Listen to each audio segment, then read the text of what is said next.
So good day everyone. So hello mga goat. So meron tayong problema sa ating farm. So sobrang lakas kahapon ng hangin.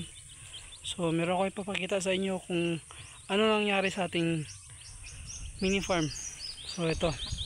Yan yung nangyari kahapon. Tumba yung ating mga cyclone. Yung pamposte natin. Tumba talaga lahat.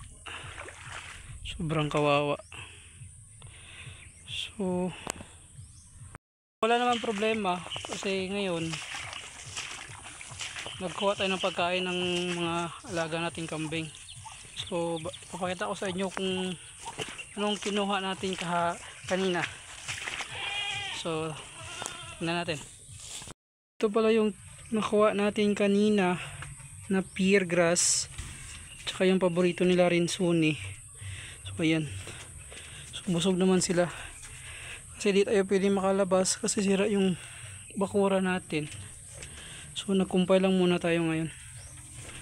So ayan. So madami to kanina. So konti na lang. Kasi paborito nila yan eh.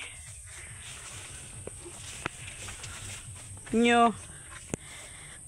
Okay na. So malaki talaga yung problema kasi di makalabas yung ating mga alagang kambing.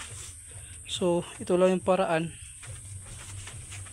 para sa safety, hindi makalabas at saka busog naman sila. So ayan lang. So gigil ito yung mga alaga, gustong lumabas kasi naka free range lang ito eh. Mahilig sila sa free range. So maybe bukas ayos na natin yun. Try natin bukas. So yun lang, what's up. So paalam mga kagoat. See you on my next vlog. Bye bye.